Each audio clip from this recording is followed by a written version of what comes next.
The 2021 NFL draft class is 3 years into their careers, and there were a lot of premier players taken in the upper half of the first round. There were 5 quarterbacks taken in the top 15 picks alone, and 3 receivers in the top 10. There are a lot of household names from this class, both good and bad, and we are going to be grading picks 1 through 16 in today's video. We will be starting with the selection of Zaven Collins going to the Cardinals, and finishing with the Jags selection of quarterback Trevor Lawrence. If you are interested in grading picks 17 through 32, that will be linked at the end. We all know why we're here, so let's dive right in. Zaven Collins has had an abnormal career path with the Cardinals, and after playing sparingly in his rookie year, he started at inside linebacker during his second season and would go on to have 100 total tackles. I liked Zaven at inside linebacker and thought he could play for the next few years and be a solid player. Maybe not a 3 or 4-time Pro Bowler or a household name by any means, but a solid starter and one you don't have to worry about replacing immediately. But in 2023, they moved him to edge, and he played more than 70% of the snaps in a game just once. Obviously, playing less meant less tackles, and in theory, he was less productive in 2023 than 2022, but he was a solid run-stopping edge in 2023. I think Zaven will always have a place in the NFL, but it's hard justifying what the Cardinals have done with him as a former first-round pick. I know Cardinals fans get frustrated with Steve Keim's first-round picks, rightfully so, by the way, and this was another example of that. I don't see any way Arizona would pay him north of $13 million to pick up his 5th-year option for the 2025 season, and I think this will be a case of a first-round pick who will be 4 years and out. Solid role player and a guy who will stick around the league for a while, but for a first-round pick, this is a C grade. Believe it or not, there was a point in time where there was actually a debate on who should have won the Rookie of the Year between Mac Jones and Jamar Chase. That seems like a lifetime ago, and granted it wasn't a huge debate, but Mac Jones did in fact receive some votes for the Rookie of the Year award. He threw 22 touchdowns in his rookie year and led the Patriots to 10 wins before getting blown out by Josh Allen and the Bills in the wild card round. It happens. Buffalo's a great team.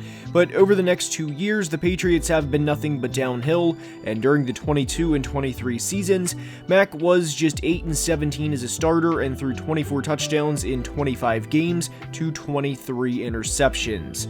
There was not only a significant drop-off in play from Mac Jones, but the situation he was in was absolutely horrible, and whether that guy was Mac or anybody else, I don't think anybody would have succeeded, and it's not a surprise Mac failed as the Patriots quarterback in the last 2 years. He is now a Jag, and I don't think this grade is as simple as Mac stunk in 22 and 23, so let's just give this an F. He wasn't good to be clear, but it also wasn't entirely on him. He also had a good rookie year, and the grade we settled on for the Mac selection is a D+. Elijah Vera Tucker, the versatile offensive lineman from USC, is up, and I loved Vera Tucker as a prospect coming out of USC. Having the ability to play 4 spots in the offensive line was huge, and the thought process was he could be a good tackle at the NFL level, but a great guard. Vera Tucker played well in his rookie year as he started 16 games at left guard and logged over 1,000 snaps. He allowed just 2 sacks, and given he was just 22 years old, his future looked considerably bright. But the Jets' past 2 years have been brutal, and Vera Tucker's last 2 years personally has been too. He played 3 different positions in 2022 in the 6+ games he played, before suffering a torn triceps injury which ended his season in October. He started the first 2 games at right guard in 2023 and played the next 2.5 games at right tackle before suffering a torn Achilles in week 5, which again prematurely ended his season. Since his rookie year, he's played just 12 games and has logged less than 700 total snaps. Every game AVT plays, no matter which position it is along the offensive line, you see the potential, truly. I know the Jets' offensive line hasn't been good for quite some time, but AVT is a bright spot when he's out there. With this grade, I would give it a B+ when he's on the field, but given he has played in just 28 of 51 total games, this is a C-. Rashawn Slater was the second offensive lineman off the board behind Penei Sewell, and all Slater did in his rookie year was be named a Pro Bowler and a second-team All-Pro. Unfortunately, Slater ruptured his biceps tendon against the Jags in a game in September of 2022, so 2023 was going to be interesting to see how he would play. I didn't have doubt that Slater could get back to the level he played in 2021, but it was more of a confirmation of, we know this guy is good, but let's confirm and see that in fact, he's still a good player and that he is a franchise left tackle. And he was for the most part. With how many good pass rushers there are in today's era, you can find clips of anybody getting beat, whether it's Trent Williams or take a tackle of your choosing. What also needs to be noted about Slater's 23 season is offensive line expert Duke Manyweather tweeted earlier this month that Slater played with a double high ankle sprain all season. I still thought Slater had a really good year even despite playing through that, and knowing that now, I think it's only a matter of time until he gets back to the Pro Bowl level and receives a long-term contract extension. I like Rashawn a lot, and in consecutive drafts, the Chargers drafted their franchise quarterback and their franchise left tackle. This is an A+. Micah Parsons has started his career off on the right foot, as some would say, as he has 3 All-Pros and 3 13-plus sack seasons in the first 3 years. Micah has finished top 3 in Defensive Player of the Year voting in all 3 years, and given he will be just 25 at the start of the 24 season, it's really hard imagining him not winning at least one, if not multiple, Defensive Player of the Year award trophies before it's all said and done. Saying Micah is a problem is a pretty big understatement, and there's a reason teams game plan around him. He tied with Nick Bosa in 2022 in leading the NFL in pressures with 90, and actually outdid himself as he had 103 pressures in 2023, which led the league. He's an absolute menace on the field, and he not only had 14 sacks in 2023, but also had 18 tackles for a loss and a staggering 33 quarterback hits. During his pre-draft process, he was listed at 6'3", 246 pounds, and ran a 4.36 40, and you see that type of burst on tape, and he is a one-of-one player. I know people like getting their jokes in about the Cowboys losing in the postseason and the NFC Championship game and everything regarding that, but Micah is far from the reason. It's only a matter of time until he receives a contract north of $150 million, an easy A+ grade. Now, we often talk about big-time game changers on the football field and how they can help a franchise, but how about a big-time wallet and how this can impact your everyday life? One of my favorite features about Ridge wallets is it can hold up to 12 cards. Now, with my old bulky wallet, this baby could hold 25 or 30 cards, 90% of which I was never going to use again. So with Ridge, it makes you kind of prioritize the cards that are important to you. And like I said, you don't have to worry about carrying those 25 or 30 cards that you know you're never going to use again. You can see the size difference. Girth makes a big difference in a wallet. Obviously, the Ridge wallet is not taking up anywhere close to the pocket space that my other one was. And if you are interested in getting a Ridge wallet and you're potentially worried about losing it, don't be, because there's an optional AirTag attachment so that you never have to lose your wallet again. Ridge wallet has over 3 million customers, over 100,000 5-star reviews, and a 365-day risk-free trial. You can send it back for a full refund if you don't love it, and the durable material means each wallet comes with a lifetime warranty. Ridge is celebrating 11 years in business, and they are having an 11-year anniversary sale, and everything is 30% off for a limited time only. So make sure to click the link in the description, check out Ridge wallets, and thank you to Ridge for sponsoring today's video. Justin Fields is up, and this is definitely a tough pick to grade. A lot of people want to make quarterback selections in the first round an A+ or F grade with very little in between, but no matter what you think of Justin Fields, he is not in the same tier as all-time draft busts, period. During his time in Chicago, there's been flashes of exciting play, whether it was him rushing for over 1,000 yards in 2022 and effectively being the entire Bears offense in the process, or the game against the Commanders on primetime in 2023. It's unfortunate for Justin that the Panthers were as bad as they were in 23, and that the Bears have the number 1 overall pick in a year where an elite quarterback prospect is available that they can't afford to pass on. I don't think Justin will go on and be a star for another team per se, but he has thrown for over 6,600 yards and ran for another 2,200 yards during his time with the Bears. I think it's more than fair to say that despite Justin's shortcomings at times, he was never in a great situation to succeed during his time in the Windy City, and I don't think anybody would dispute that. He is just 25 years old, and hopefully there is still a lot of football ahead of him, but we ultimately went with a C grade. Devonte Smith, the Heisman-winning trophy receiver from Alabama, is up, and after a 900-yard season in his rookie year, Smitty has backed it up with 2 straight 1,000-yard, 7-touchdown seasons and has been a big contributor for the Birds in the process. To date, he has 240 career receptions with nearly 3,200 yards and 19 touchdowns, and has been well worth the first-round pick Philly spent on him. What some people may forget is the Giants damn near told everyone they wanted Devonte heading into the draft, and Dallas actually traded back with the Eagles, who were picking at 12, so they could go to 10 to get Smitty. The Giants then traded back with the Bears from pick 11 to pick 20, and the Giants are still looking for a number 1 receiver to this day.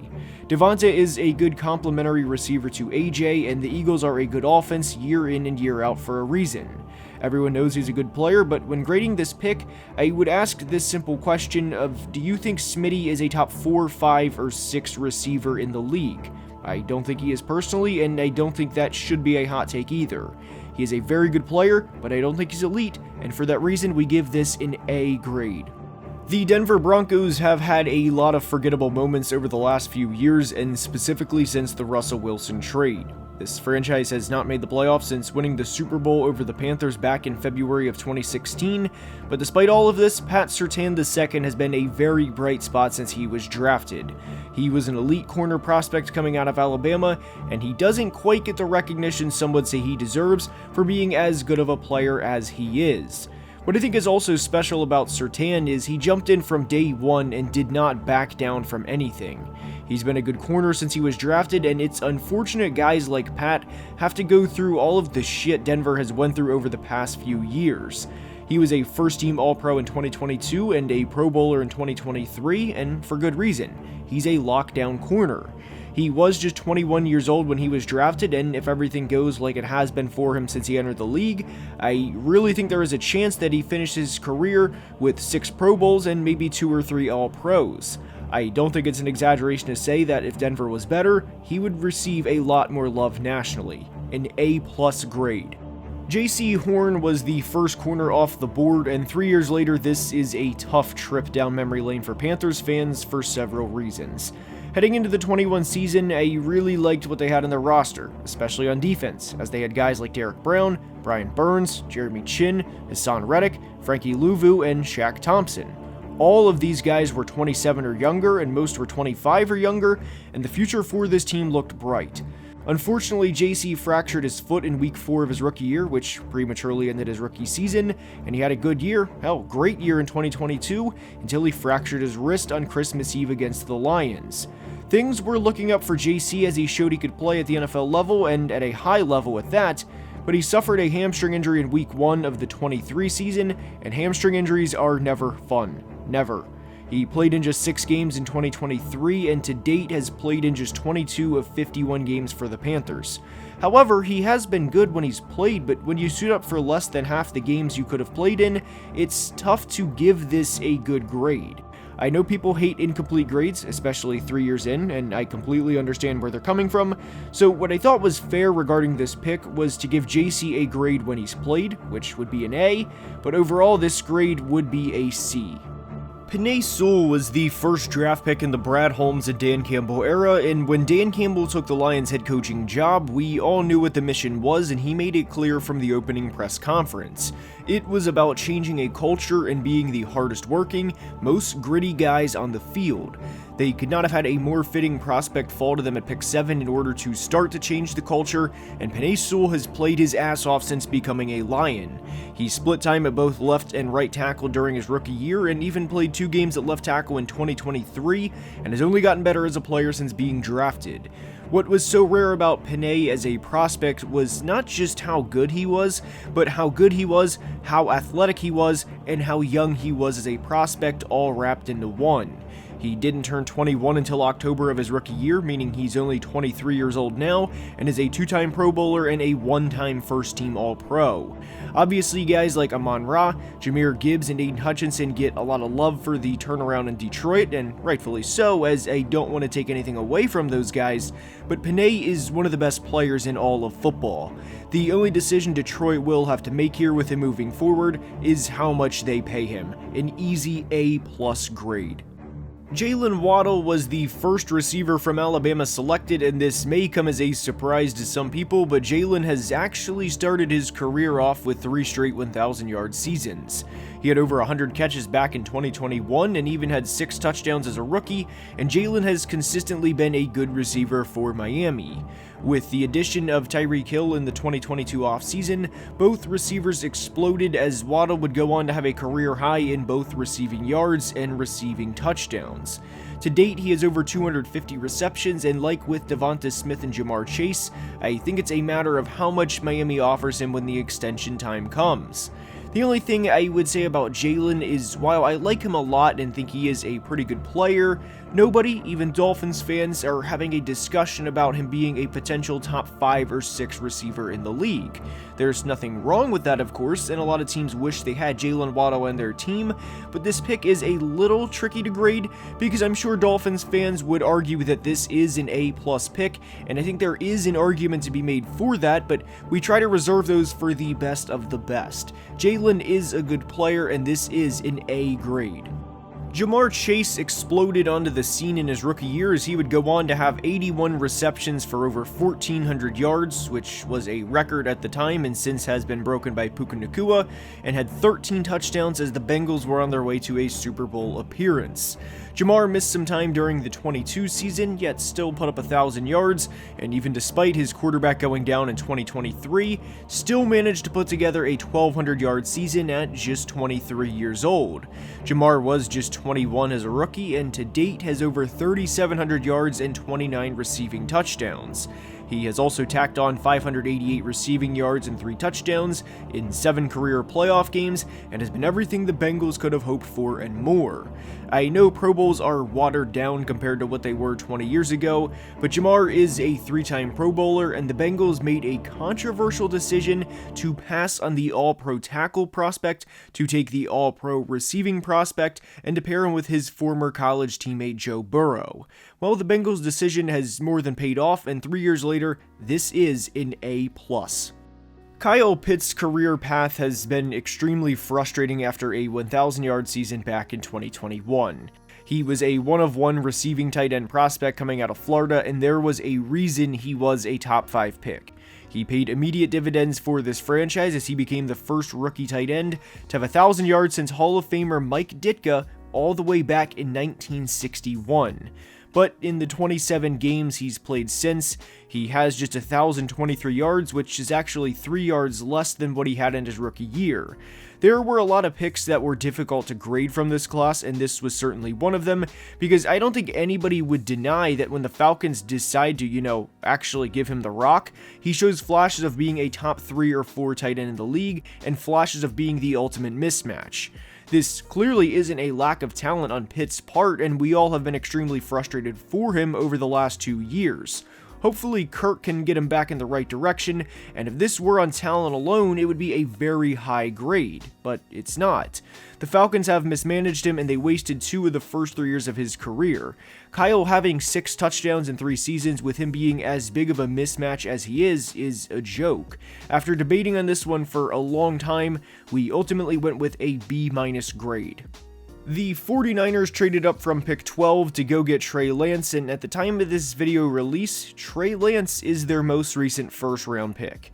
I had no problem with the 49ers using 2021 as a redshirt year for him, and in fact, I thought it was pretty smart. He was already coming from a smaller school in North Dakota State and only played 1 game during the 2020 season for North Dakota State, and making the jump from there is hard enough, let alone with practically a full year taken off. 2022 would be the test, and in Trey's first start of the season, the 49ers played the Bears in the heavy rain game, and this was one of Chicago's 3 wins on the year. Unfortunately, Trey would suffer a season-ending injury against the Seahawks in Week 2, and we did not know this at the time, but that would be the last time we would see Trey in a 49ers uniform. Well, in regular season that is, because he technically did play for them in the 2023 preseason. I think what the craziest part about this trade was the 49ers getting virtually 0 production from a first-round pick in 3 straight years, yet made the NFC Championship twice and went to the Super Bowl in the other year. I respect the hell out of them for trying to make this work, but unfortunately it did not work out, and Trey is now a Cowboy. This is an F grade. Zach Wilson was thrown into the fire from the beginning, and he has had a rough go of it through the first 3 years of his career. He's been embarrassed, he's been beat down, he's been sacked more times than he would have liked, and pretty much everything that could have went wrong. Obviously, we all know what happened to Aaron Rodgers during the Bills game in Week 1 of the 23 season, but I felt bad for Zach after thinking all offseason that he was going to be a backup and really get a year to sit back and learn how one of the best of all time does it, week in and week out. Whether that was from a preparation standpoint, a practice standpoint, a game day standpoint, or everything in between. It shouldn't have been surprising that when Wilson was thrust into the action in 2023 that he had another bad year. I don't think 2023 was the make or break for Zach Wilson, and there was a reason the Jets were willing to give up 2 first-round picks for Rodgers to begin with, but this last season in particular stunk for Zach and the Jets. Lifetime, he's completed just 57% of his passes, has thrown 23 touchdowns to 25 interceptions, and has a lifetime passer rating of just 73.2. The best case for him at this point, because remember he will be just 25 at the start of the 24 season, is to put his head down and work hard and hopefully have a long career as a backup. This is an F grade. Trevor Lawrence is certainly one of the more interesting picks to grade, and while Trevor hasn't lived up to the expectations that were placed on him in the pre-draft process, he is far from a bust. Trevor was the number 1 pick in the 2021 draft for a very long time heading into the draft, and some would even say the moment he won the Natty at Clemson. The expectations were perfection, and when the expectations are perfection, even for a great prospect like Lawrence was, well, it's simple. Nobody is perfect, and Trevor isn't either. He has 2 4,000-yard passing seasons and 2 20-plus passing touchdown seasons to his name after an awful rookie year that was more or less doomed from the start. I do think Trevor has been kind of underwhelming as a number 1 overall pick, but Jags fans will be quick to point out, and they're right when they point this out by the way, but Trevor hasn't had a lot of help around him. Even without a great supporting cast like other players have at the position, there's still mistakes Trevor makes that occur too often and show up on tape. He's one of the more difficult picks to grade, but I think a B grade is more than fair to him. I hope you enjoyed, and if you did, please like and subscribe, as only about 28% of people watching are subscribed, and it helps the channel tremendously. Until next time, please be safe and have a great day. Love you guys.